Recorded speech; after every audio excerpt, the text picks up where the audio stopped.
afternoon. My name is Jacob Oakley, and I'm going to be talking about understanding space vehicle kill chains.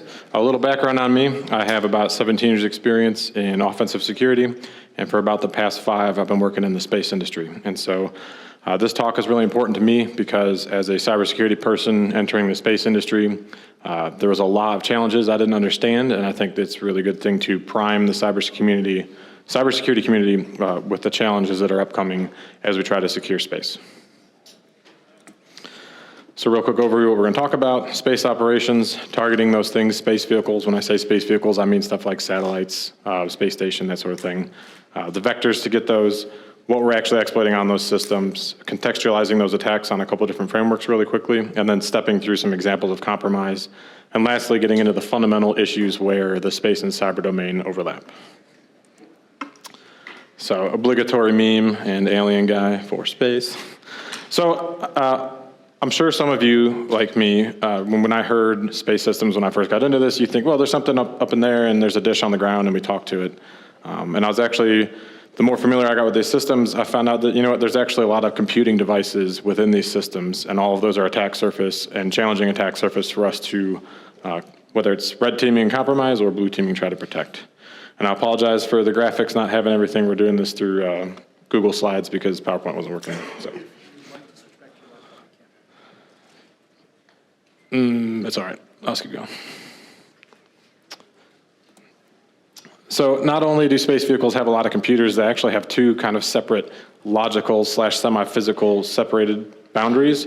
The bus being all of those things responsible for flying the space vehicle, and then payloads, which are any of those things, like I have a camera here, that are going to be those missions that space vehicle does, right? So you're going to have the bus having things like controlling computer that, you know, talks about how to manage stuff and resources in the payload. You're going to have things like software-defined radios that allow you to talk to the ground, propulsion systems, and so on and so forth. Oh man, not having this stuff. Okay, so without the words on here, what this is showing is that even beyond having a lot of computing device and semi-traditional looking attack surface on these space vehicles, the way they communicate is actually something a lot of us are really familiar with. The ground station is going to be sending commands likely in TCP/IP over Ethernet, and that's going to get modulated by a software-defined radio, sent over antennas, potentially encrypted, hopefully encrypted, and then the opposite happens on the other side. But if you're an attacker and you're scanning or potentially attacking over this connection, it really is just going to look like TCP/IP traffic sometimes. Another thing to think about, now while there are space vehicles up there that can see parts of the Earth all the time, many of them, and the large amount of proliferation that's happening today in the thousands, are these low Earth orbit small satellites. And they're streaking across the sky, you know, maybe 30 minutes. It might be the only time they get to talk to the ground station, and that might be once a day, right? And that kind of puts a lot of interesting challenges into both securing and attacking these sorts of systems.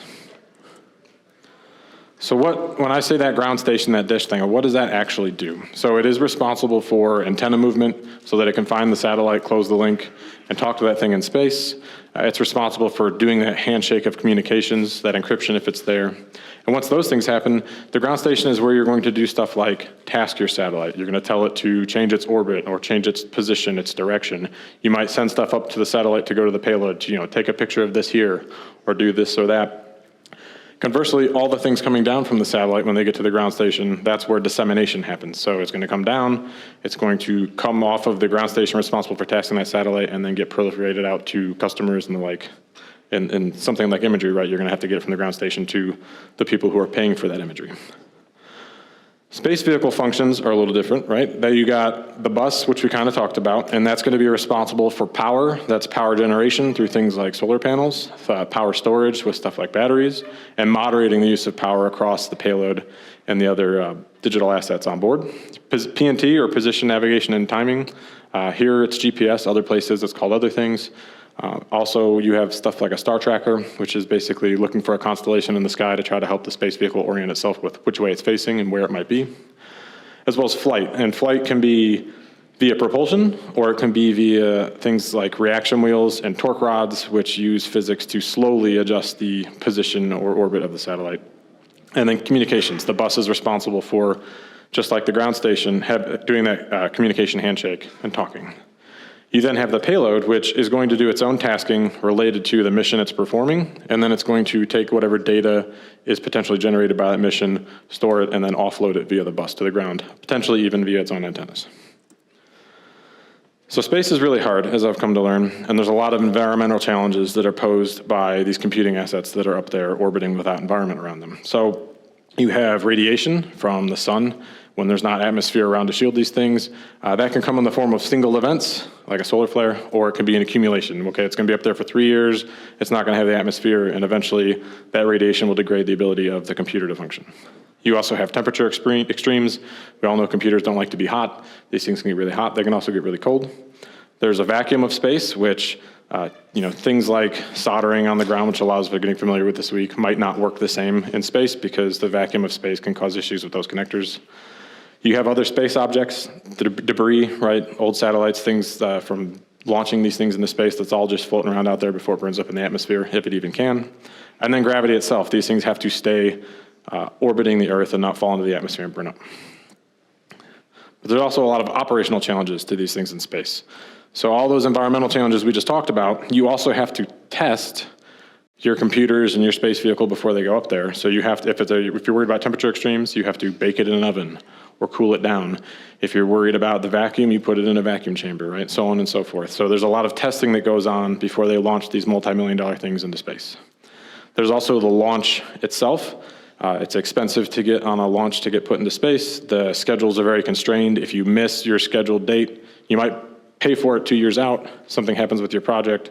You've missed that. You might be 6 months or a year out from being able to get launched back into space. Then once you get up there, you have to deploy from that space vehicle. You have to stabilize and detumble so that you can start talking to the Earth and do your mission. And then once you're doing that, you still have to maintain and generate power so that you can carry on. And then worry about emanations and interference from things like solar flares, from things like inside your own space vehicle. And also, there's an operational challenge with low Earth orbit satellites specifically, where after so long, there's a requirement for them to deorbit and come out of space to kind of keep down on space junk. So we're going to talk about cybersecurity, but I gave a talk similar to this to NASA's Flight Software Workshop in 2019, and I got a lot of, not pushback, but informative information that, hey, we do stuff to help secure these things. And I said, okay, well, what do you do? They say, well, we have backups, right? If there's an operating system, we might have a second version of it that's a fallback, or a gold image that should never be touched, and we can always revert to the gold image of the operating system, and that should be fine. And we have all these watchdog scripts that are paying attention for if too much energy is being used, or if the battery's acting funny. And they even have stuff like fallback encryption settings. If you haven't talked to the ground in 6 months, revert back to this really unsecure key, but maybe that way we can regain communications with our $20 million satellite and keep functioning. And they also have stuff like resource limiters. Like, hey, if you have a payload, it's only ever allowed to use 10% of the battery every day, and then we just hard stop it. The fact is, all of these things are highly redundancy focused. Redundancy is something the space industry does really well, but sometimes there's a little bit of confusion that redundancy equals security, and that's definitely not the case, and we'll get into that. So let's talk about targeting a space system as an adversary, because that's what we're going to be trying to protect or emulate. So the target selection is, what is that thing being attacked, and how was it chosen to be attacked? And then the desired effect being, what is it that the attacker is looking to achieve against this system? So this is not space specific, but certainly there's some kind of categorical ways we would select a target as an adversary. You're gonna maybe a target of opportunity. It happened to be vulnerable, and so I'm gonna go after it. It could be a target based on who owns the space vehicle, right? I'm gonna go after United States satellites because I'm trying to impact the United States. It could be target specifically because of what that system is, right? So the space station is one specific thing, and I might have a reason for going after that. Or I could go specifically after, I don't care who owns it, but I'm trying to go after any kind of satellite that does imagery or telecommunications or something like that. Regardless of how the target is selected, it's important to understand when it comes to space that the mission of that space vehicle, regardless of how it's chosen here, is going to impact the kill chain closure from, okay, I'm decided to target this machine or this satellite, and then how am I going to do the bad thing to it? So when I say mission types, this is not exhaustive, but categorically speaking, I've broken down the types of things a space vehicle can do into 3 high-level categories. It's either sensing, or emitting or transiting something. So sensing could be anything from radio frequencies to taking pictures, optical, heat signature stuff, radiation, watching plate mechanics, any sort of thing where you're just taking input in the space vehicle. Emitting missions, from the military domain, it could be something like I'm trying to interfere with somebody else's thing. It could be I'm trying to inject into the communication stream of some other satellite.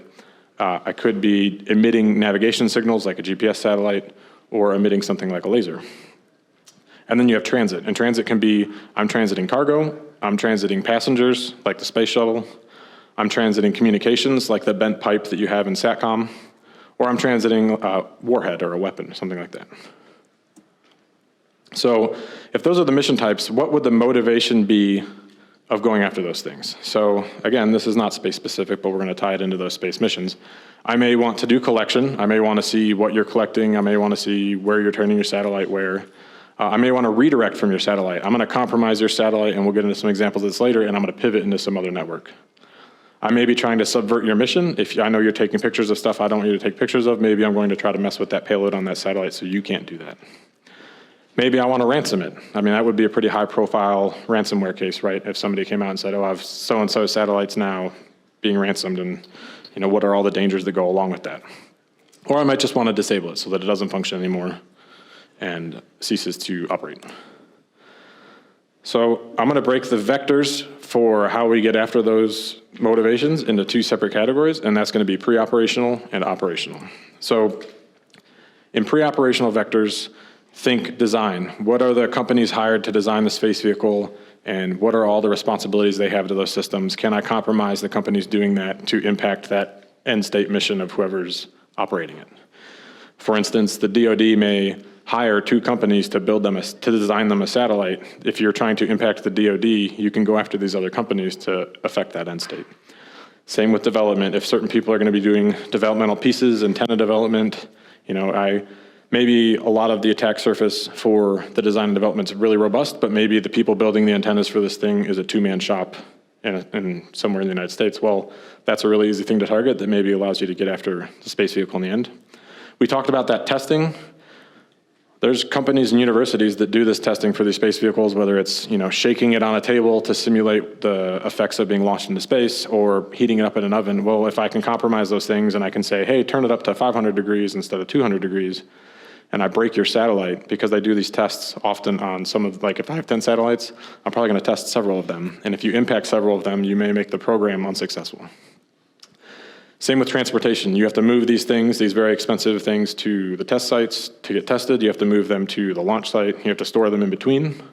And then you have launch itself. So these things get taken to a facility where maybe SpaceX is. They sit in a warehouse there, and then they get put on the launch vehicle and shot into space. And these are all areas where these things could be attacked. So now, operational vector, we're talking the thing has been launched into space, it started talking to the ground, and it's executing its mission. But there's still a lot of ways to go after these space vehicles. And I'm glad that the words actually showed up on this graphic. So there's the ground to space vehicle, right? Anything that's commanding. If I can compromise the ground station, I can maybe execute malicious commands or have malicious things uploaded. But there's also a lot of inter-vehicle threats. So bus to payload, maybe I'm SpaceX and I'm saying, hey, I'm just going to allow you to rent out space on my satellite and talk through me to operate your thing. But if I get compromised, I'm potentially a risk to you, and vice versa, and payload to payload, as you see here on this list. So you also get space vehicle to space vehicle. We're getting constellations of things. You're having companies like SpaceX and these other trying to communicate in large meshes and constellations, which again expands that risk, because if you're talking to something, you're networked with it, and that's a risk. And then lastly, you have space to ground. If I can compromise a satellite while it talks to one ground station, I can potentially compromise the next place that thing talks to. So exploitation is important. Now that we're going to talk about that, there's a delineation between the systems for the space vehicle and the mission systems themselves on what you would choose to go after if you're an adversary based on what you're trying to do.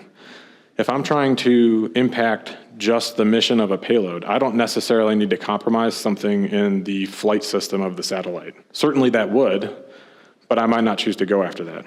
And like if you're trying to ransom just the payload, well, you can ignore stuff on the bus because they still might pay you the ransom. So it's just important to understand that for all those motivations and things we talked about, there could be, yes, I can achieve that by going after the flight components in the bus, or the payload components, or both. So what are those subsystems that we would exploit? In the bus and payload together, you have tasking. So both the bus and the payload receive tasking from the ground that they execute on, and then they store them. And both the bus and the payload may have to know P&T. So your bus needs to know where it is in space and what time it is so that it can fly and it can initiate communications to the ground. The payload might need to know that information because it's taking pictures and it wants to tag, okay, I was here and I took a picture of Earth there, and you can run analytics because you know both of those pieces of information. Both the bus and the payload are going to do communications, and they're both going to do protections, those resource limiters, those gold images and things we talked about. But there are bus-specific subsystems you could go after, things like power generation, distribution, and storage, and then attitude, or something like propulsion where you're actually changing where the space vehicle is. So we've talked about essentially the things in the TREX framework, which is the targeting, reconnaissance, and exploitation of these kill chains. And this is just my personal mental map of the things we talked about, and going from what am I targeting, why am I targeting it, because it's a space vehicle, what are the aspects of it that I can recon and then use as vectors to ultimately exploit those subsystems. There's also Aerospace Corporation's Sparta, which looks a lot like MITRE's attack framework. You know, they use the same web GUI. And this is just their beginning of mapping out space attacks, basically the things we talked about. You know, from A to Z, if somebody's trying to do something, what are those other aspects of these things? So I'm going to step through a micro-analysis, and this is based on when I was at SmallSat, which is out here. Some of you may be familiar with it. And somebody came up to me and showed me a student on their cell phone showed me, hey, look, this is me tasking my school's satellite. And I said, please stop, you're scaring me. Right? And that, to us, that should be terrifying. Like, you're interacting with something in space that you can steer into other things in space, and a presumably like 20-year-old has it on their cell phone. And then they said, well, no, don't worry about it, because really the tasking goes through this VM and nothing really touches it, and they'd have to be there to do something bad with the satellite. And so I kind of walked them through, like, okay, well, you know, you use your personal computer, and do you ever attach your phone or pair your phone to that? And they're like, yes, okay, so well, if you did something silly at home and got your home computer compromised, and they were able to pivot into your phone, and you took your phone into your lab at school, where there's maybe Wi-Fi, or maybe you plug it into something to charge, and that's connected to the server that hosts the ground station VM. Like, that's not, just because things are standalone doesn't mean you can't pivot into them, right? And so I was trying to communicate to these folks that you do have attack surface, and the satellites aren't showing up there, but you know, once you get into that ground station at a university, you can task the satellite or have it upload and execute code, and maybe pivot between things, like from the controlling computer that takes the tasking, maybe you pivot into the software-defined radio, and you change the encryption keys, and now the attacker is the one that can talk to the satellite, and not the people that own it. So on the macro scale, we kind of have the same thing where we talked about earlier, where just because it's just you doesn't mean you're the only part of this problem as you talk constellations and things like that. So if one ground station gets compromised in a hosted payload system, we'll think SpaceX, right? Let's say SpaceX has a Sirius XM payload pushing down, you know, music to people, and then they have like a comms payload. Well, if the people that run the Sirius payload get compromised, and then their payload gets compromised, and there's not good segmentation on the bird, they can pivot potentially into the flight computer. If they pivot into the flight computer, now, because the ground is probably going to trust what's coming from the bird, I can send malicious things down to SpaceX, who's flying the satellite. And again, with a lack of segmentation, maybe I pivot into, you know, that other hosted payload, that's the communications company, and then I can pivot into their ground stations. And then worse yet, if that thing has an optical link and it talks to 60 other satellites in space to perform missions, well, I can go into those too, and maybe they have different payloads. So while these things seem like one-off, distant stuff that is maybe going to be a very siloed compromise, because of the way the industry is heading, there's a big potential for stuff where a company A exposes risk to several other companies who are involved in these systems. So we're now getting into the important part. So there's a lot of foundational issues with where the space and cybersecurity domains intersect, and you may kind of have an appreciation from that based on what we've been talking about, but I'm just going to walk through them. So there's a cost problem, and cybersecurity in general has a cost problem. It is difficult for us to often convey to people why they should spend money on cybersecurity. It's seen as a tax. That's nothing new to anybody. But in space, it becomes more complicated. So it's not just, I need time and money to make us secure. It's, I need time and money, and I need to use some of your bandwidth, and I need to use some of your really limited storage space, and I really want to actually restart that computer in space, and yes, I promise it won't destroy your satellite, right? So While it was already difficult to communicate cost-benefit in cybersecurity, in space it is exceptionally so. And there's a real obsession in the aerospace industry with something called flight heritage, where the question is always going to get thrown back at you as well. Have you done it on somebody else's satellite yet?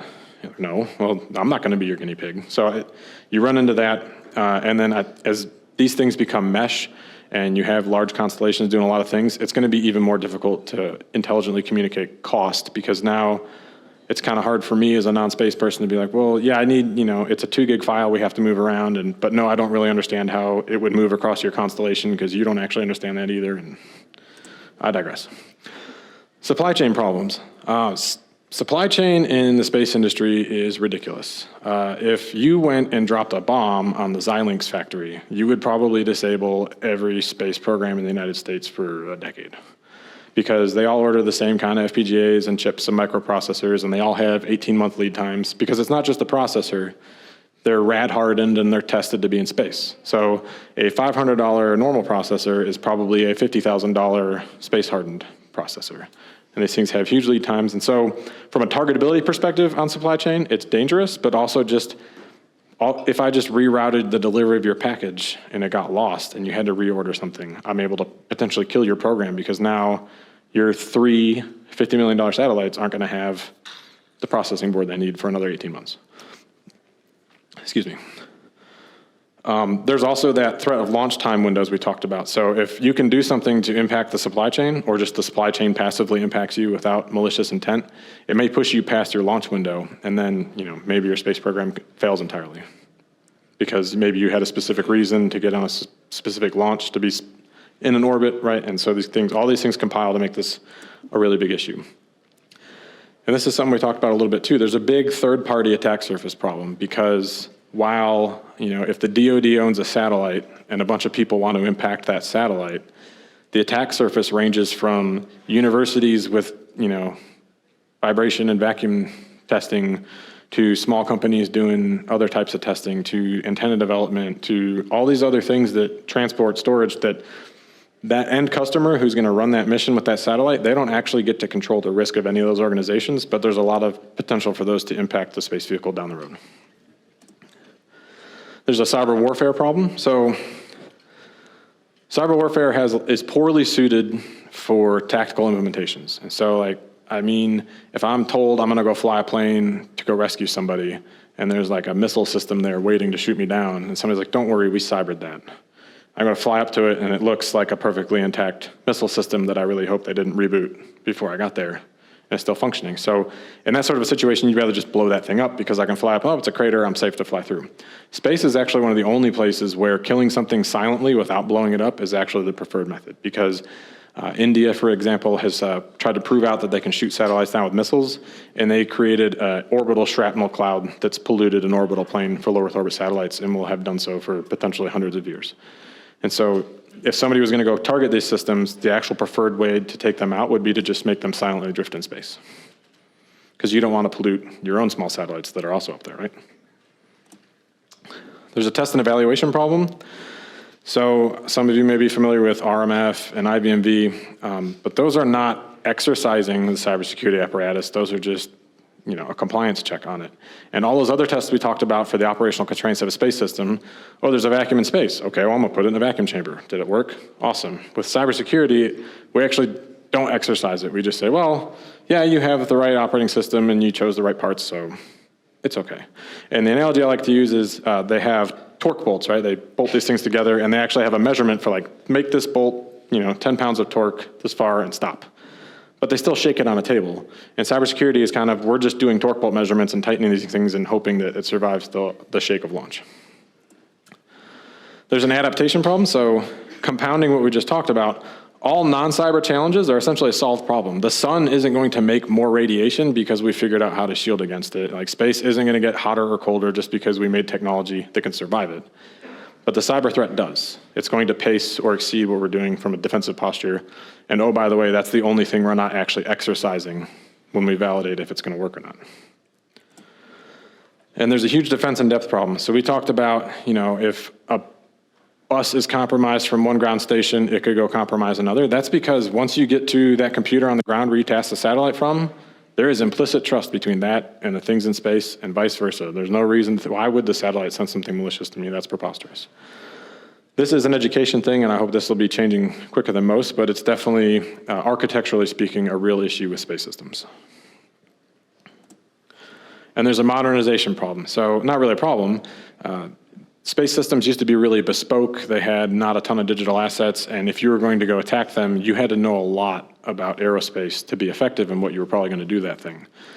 But now that you have, the radios have been software defined, you know, the payload, the camera is probably a digital camera with a lens, the payload controllers and all these things, the comms, that's all become software defined, and that means that they're moving towards stuff like just normal Linux. And so instead of having to learn some, you know, tailored language to figure out how to steer the satellite, you might just got on something that's running Linux and the files are easy to enumerate and in plain text, right? So that helps from a developmental perspective because they get to develop to a similar standard and there's a lot more resources out there. But they don't tend to, you know, if they implement Linux on one of these things, they don't go, oh, let me bring on all this other security stuff that Linux has with it. They're like, no, the engineers, I just want the functionality of Linux to make this thing better. And let me leave all that security stuff off. Failure analysis is something that the space industry does probably better than any other group of people I've worked with. If a satellite stops functioning, they will bring together a board of PhDs and experts with, you know, 30 some years experience and they go like, okay, this was in space and it cost $35 million. Why did it stop working? Was there a short circuit on a solar panel? You know, did the PNT fail? What was it? Because they want to learn for the sake of that system and they want to learn for the sake of future systems. And having been a part of several of those, cybersecurity, if it's brought up at all, is the very last thing they consider. And even then, they're like, well, we couldn't figure out why it started chain rebooting and stopped talking to us. So we're just going to say maybe it was a solar flare. And I go, well, all these things you're asking about, you know, if I actually compromise the space vehicle, I could just make it look like that. Like, don't worry about that. So from a failure analysis perspective, I think it needs a lot of maturity, and having cybersecurity experts who start learning about these systems is going to be the way we help address this problem. And the disclosure problem. So space does not have a Stuxnet-like hammer to beat people over the head with. So Stuxnet happened, and people with SCADA systems are like, look how bad that is. We should go look at these things.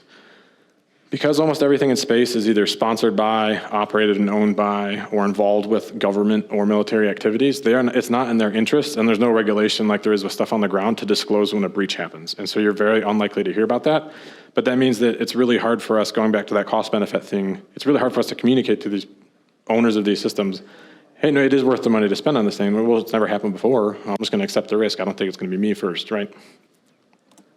So summarizing, you know, for cyber and space tomorrow, you know, loss of life and those sorts of consequences are going to become potentially prevalent. Like space tourism is an industry that is a thing now. And so we need to kind of catch up and educate between the space and cybersecurity industries so that by the time cybersecurity is the highest risk in these things, that we're prepared to kind of meet that need. And with that, I'll do a shameless plug for some books I've written and take any questions.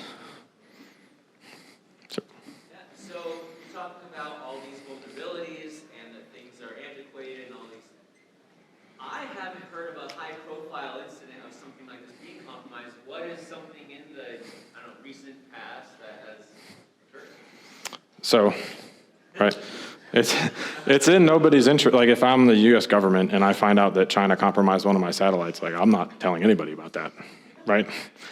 And I think if you were here at one of the earlier talks, there was some discussion about all of the things you've seen disclosed in the news about, oh, space hacked this, or this was hacked, or Ukrainian whatevers were hacked by Russian whatevers, and it was space. All of those are just compromises of the ground station, right? It's not, oh man, they were using VxWorks in their software-defined radio and somebody got RCE up in space and did horrible, horrible things. That's, you know, an insider threat at a ground station or somebody compromised a ground station because of something silly. I will say that I think in the 90s, there was a European Space Agency ground station for a NASA satellite that got compromised, and they killed a satellite, but they just did it by sending like legitimate but like poorly intentioned commands to, like, they didn't like craft an executable and upload it, right? They just said, hey, face towards the sun until your optics are fried, right? So that's the only thing I can think of, but like to answer your question, there's not really good examples of like, this is how bad could be. And that's kind of why I'm trying to evangelize this, that, hey, like not only are we not likely to hear about these things, but this is a very complicated problem to solve from a cybersecurity perspective. Does that answer your question? Yeah, thank you. Okay, so you mentioned this problem with flight heritage. Mm-hmm. Is there a way to address that issue without going full SpaceX and just doing your own thing? I think it's a fine line because it's very expensive to do that, right? And I think the cybersecurity industry prides itself on having really small. Did anybody ever hear that? So the question is, how do we solve the problem of space heritage? And do we actually need to like fly all of our cybersecurity things before we can approach people about using them? Hopefully the answer is no. But I think it's going to be the more familiar a cybersecurity professional or company is with aerospace, and that they can talk sort of these things, you're going to raise that comfort level, right? Unfortunately, right now, the only solutions I've seen offered, like commercially, it's just traditional cybersecurity things that have been rebranded or repurposed and attempted to be sold to space stuff, and not a lot of things that are like, hey, we're familiar with aerospace and we designed this particular thing for your type of system. I think that's going to be maybe the way we broach that. Eventually, there will be regulation for at least US-based stuff of, hey, do more than just compliance, and maybe hopefully that's the end. But yeah, I mean, it is a challenge, and that's not just a cybersecurity challenge. Flight heritage, like if you came up with a great new radio, and you're like, no, I promise it's rad hardened and I've tested it 100 times. Like even if you were better and cheaper, they're going to be like, well, but that crappy thing that hasn't changed in 15 years has flown on 500 satellites and costs way more than yours, but I'm still just going to buy that because I'm just going to buy the risk, right? So, does that answer your question, sir? Anybody else?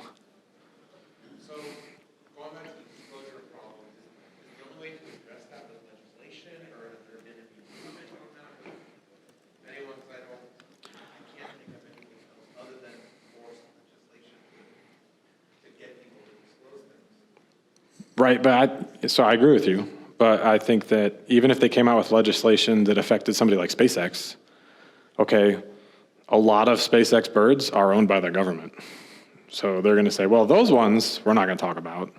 So yes, if like Sirius XM's satellite that pushes radio down to Canada, the United States got compromised, as a company, they're beholden to those same regulations that already exist. And so I don't know that like separate legislation is necessary just for space.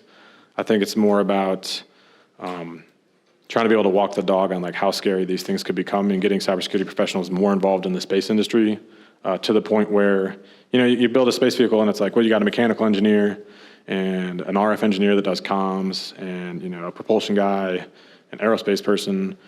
Like cybersecurity engineering needs to be one of those things, and it's not there yet in the space industry. And I think that's probably the best method we're going to have for just not getting the disclosure, but getting people in the room who can tell the story of, like, if we don't fix this, this could be really bad, because I don't think we're ever going to get there from that. Does that answer your question?